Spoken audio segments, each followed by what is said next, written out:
Hello बच्चों, आप सभी का स्वागत है अपने यूट्यूब चैनल एग्ज़ाम आइडिया के ऊपर। तो आज की इस वीडियो में डिस्कस करने जा रहे हैं क्लास 6 का पेपर जो कि मैथ्स का होने वाला है फाइनल एग्ज़ाम। ठीक है, 18 तारीख का जो सभी बच्चों का होने वाला है। ठीक है, मॉर्निंग प्लस इवनिंग दोनों शिफ्ट के पेपर इसके अंदर बताया जाएगा, उसका एनालिसिस करके इस क्वेश्चन पेपर को बनाया है। ठीक है, तो कैसे कैसे क्वेश्चन आएंगे, किस प्रकार के आएंगे, ठीक है, उसको हम डिस्कस करने वाले इस पेपर के अंदर। ठीक है, तो क्या करना है, बस वीडियो को लास्ट तक देखना है और किस तरीके के क्वेश्चन पूछे जा रहे हैं वो आपको पहले ही आइडिया लग जाएगा और उसके हिसाब से आपको उस टॉपिक को अच्छे से स्ट्रॉन्ग कर लेना ताकि एग्जाम्स के अंदर आपको बिल्कुल भी वो क्वेश्चन छोड़ने की नौबत ना आए और पूरे पूरे मार्क्स उसको गेन कर पाओ। तो बस यही है, उम्मीद करते हैं वीडियो को लास्ट तक देखोगे। ठीक है, चलिए स्टार्ट करते हैं।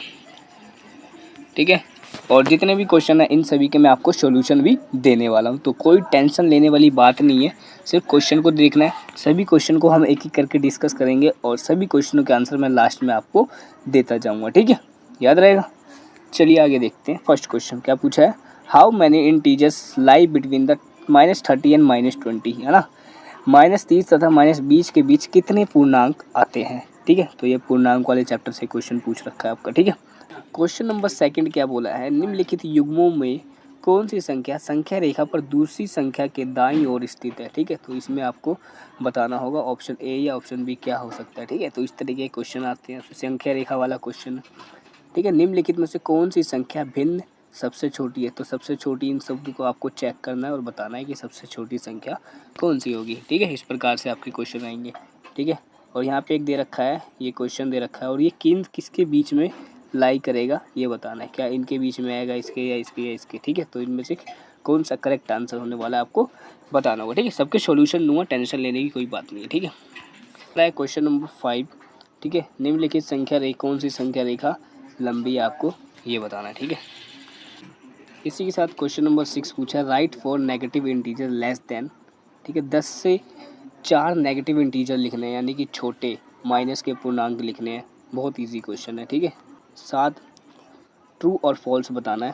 ठीक है, तो इन सभी के आंसर आपको ट्रू फॉल्स में देने हैं, सत्य असत्य। ठीक है, क्वेश्चन नंबर 8 पूछा है आपसे, क्या पूछा है कि दी गई संख्याओं के समूह में से प्राकृत, ठीक है, संख्याओं के समूह को दर्शाने वाला भिन्न लिखिए। ठीक है, पूर्ण संख्याओं के समूह को दर्शाने वाला भिन्न क्या होगी, ये क्वेश्चन पूछ रखा है। ठीक है, तो भिन्न वाला क्वेश्चन चैप्टर से है, फ्रैक्शन वाले चैप्टर से। ठीक है, ऐसे ये भी उसी प्रकार से है। ठीक है, रुपीज़ वाले से है समथिंग। ठीक है, क्या राजू एक पुस्तक इतने रुपए में ख़रीदता है, उसने दुकानदार को, ठीक है, 50 रुपये दिए। ठीक है, तो दुकानदार ने उसे कितने रुपए वापस करेगा। बहुत इजी क्वेश्चन है। ठीक है, बहुत इजी है, माइनस कर देंगे 50 में से इस वाले को। ये क्वेश्चन दे रखा है। ठीक है, इसका परिमाप ज्ञात करना है, पेरीमीटर निकालना है। बहुत इजी है, इन सभी को आप जोड़ दोगे इसका परिमाप निकल जाएगा। ठीक है, चलिए आगे देखते हैं। 20 पेनों को फिजा और तथा जोन के बीच में 3:2 के अनुपात में बांटना है। ठीक है, रेशियो वाला क्वेश्चन है, समानुपात वाला। क्वेश्चन 12 है। ठीक है, तो ये क्वेश्चन आपका दिया गया है, इसको स्टडी कर लो आप। ठीक है, आगे करते हैं। क्वेश्चन नंबर 13 दे रखा है। ठीक है, क्या बताना है, draw a diagram of the two angles such that they have एक पॉइंट इन कॉमन हो, 2 पॉइंट्स कॉमन हो, या फिर 1 रेस कॉमन हो, या फिर 3 पॉइंट्स कॉमन हो। ठीक है, तो इसमें ये बताना है। ठीक है, इन ये 4 ही प्रॉपर्टीज़ को फॉलो करता हो। ठीक है, इसमें ये बताना है, 2 नंबर का क्वेश्चन है। फिर बताता है सत्य असत्य बताना है, ट्रू फॉल्स का क्वेश्चन हो गया, बहुत ईजी है। ठीक है, इसी प्रकार ये आपका क्वेश्चन दे रखा होगा। ठीक है, तो ये क्वेश्चन भी आप पढ़ सकते हैं। ठीक है, उपरोक्त में से ये ऑप्शन दे रखे हैं, इन सभी के क्या क्या क्वेश्चन है। इसी के पास यहाँ पूछ रखा है कि अरेंज द असेंडिंग ऑर्डर, क्या करना आपको, इसको आरोही क्रम में लगाने हैं। ठीक है, बहुत इजी क्वेश्चन है ये भी, 3 नंबर का। कितना इजी क्वेश्चन दे रखा है। ठीक है, यहाँ बोला 3 आयतों की विमाएँ, क्या लिखा है, विमाएँ निम्नलिखित है। ठीक है, इनके मीटर्स दे रखे हैं और आपको क्या बताना है, इसमें क्षेत्रफल निकालना है कि सबसे कम किसका क्षेत्रफल होगा। ठीक है, और अधिक किसका होगा। ठीक है, इसी के साथ क्वेश्चन नंबर 18 है। क्या पूछा है, हमें स्टेटमेंट दी गई है, उसको जस्टिफाई करना है। ठीक है, बस ये बताना है। ठीक है, चलिए आगे देखते हैं। इसी के साथ 19 क्वेश्चन है, चतुर्भुज KLMN दिया हुआ है। ठीक है, इसको देख के आपको चित्र बनाना है। ठीक है, इन सब की हेल्प से लेके क्वेश्चन देखने आपको कैसे लगते हैं। ठीक है, आइडिया लग जाएगा आपको। क्वेश्चन नंबर 20 है, ठीक है, जिसमें क्या पता है, जांचिए कि निम्नलिखित जमा के प्रश्न सही है, यदि सही नहीं है तो क्यों नहीं है, उसका रीज़न बताना है। ठीक है, बस चेक करना है और आपको रीज़न बताना, बस खत्म।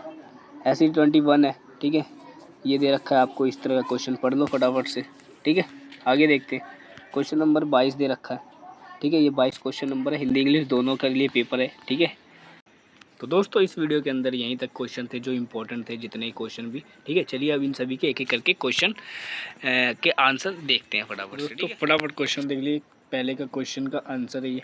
ठीक है, इसी के साथ ये क्वेश्चन नंबर 2 का आंसर है।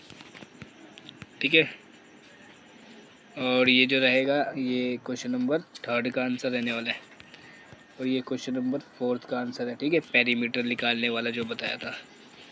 इसी के साथ ये क्या कर रहा है, ये 5th का आंसर है। ठीक है, ये पूरा का पूरा, और ये क्वेश्चन का 6th का आंसर है। ठीक है, फटाफट आंसर देख लीजिए, स्क्रीनशॉट भी ले सकते हैं। और ये किसका 7th का आंसर है पूरा का पूरा। ठीक है, इसका लास्ट में आंसर कितना है 40। इसी के साथ क्वेश्चन नंबर 8 का आंसर ये है। ठीक है, क्वेश्चन नंबर 8 है, ये आंसर नंबर 8 है। ठीक है, आंसर नंबर 9, ये आंसर, ये 9 का आंसर है। ठीक है, इसी के साथ ये पूरा का पूरा यहाँ से लेके 10वें का आंसर रहने वाला है ये। ठीक है, इसके बाद ये क्वेश्चन नंबर 11 का आंसर रहने वाला है। इसी की तरह से 12 का। ठीक है, आपको प्रैक्टिस भी करनी है इनकी। ठीक है, ये क्वेश्चन नंबर 13 का है। ठीक है, और ये क्वेश्चन नंबर 14 का आंसर है। फिर आते हैं सेक्शन सी पे, 15 क्वेश्चन का ये आंसर। ठीक है, जिसमें हमें चेक करना था, ये क्वेश्चन नंबर 15 का आंसर है। ठीक है, इसके ऑल्टरनेटिव क्वेश्चन जो दिया था इसके और में ऑप्शन वाला, इसका आंसर है ये। ठीक है, इस प्रकार से। इसी के साथ क्वेश्चन नंबर 16 का आंसर ये रहने वाला है -2। ठीक है, क्वेश्चन नंबर 17 का आंसर ये पूरा का पूरा हो जाएगा। ठीक है, ये पूरा आंसर इसका। क्वेश्चन नंबर 18 का बताना है। ठीक है, ये क्या हो जाएगा, 18 का आंसर है। किस प्रकार से लिखना है आपको देख लो। क्वेश्चन नंबर 19 का आंसर रहने वाला है ये क्वेश्चन नंबर 20 का उत्तर होगा। ठीक है, और ये उसके जो ऑप्शन में गिवन था, ठीक है, कितने पैसे टोटल खर्च होंगे, ये उसका आंसर हो जाएगा। Who made the runs. ठीक है, यानी कि ये क्वेश्चन नंबर 21 का उत्तर रहने वाला है। इसी के साथ ये क्वेश्चन नंबर 22 का आंसर रहने वाला है। ठीक है, इस प्रकार से। तो दोस्तों ये सारे क्वेश्चन के आंसर थे, जिसके साथ मैंने आपको डिस्कस किया कि क्या पेपर होने वाला है, कैसा होगा, और उसके सारे सॉल्यूशन भी मैंने आपको बता दिया। अब आपको सिर्फ प्रैक्टिस करनी है कि 1 से 2 बार किस तरीके के क्वेश्चन आएंगे। बुक से भी कर सकते हैं, यहाँ से भी कर सकते हैं, और अदर सोर्सेज भी हैं, वहाँ से भी आप प्रैक्टिस कर सकते हैं। ठीक है, तो इसी के साथ इस वीडियो को यहीं पे एंड करते हैं। इस वीडियो का पर्पस यही था, आपको पहले कुछ क्वेश्चन इंपॉर्टेंट बता दिए जाए, जिससे कि आप एग्ज़ाम्स के अंदर अच्छा स्कोर कर पाएँ। ठीक है, तो वीडियो को अगर लास्ट तक देखा होगा तो वीडियो ज़रूर पसंद आई होगी। इसी के साथ वीडियो को एक लाइक कर देना, इस चैनल को सब्सक्राइब कर देना ऐसे ही वीडियो देखने के लिए। ठीक है, तब तक के लिए मिलते हैं नेक्स्ट वीडियो में। Thank you so much।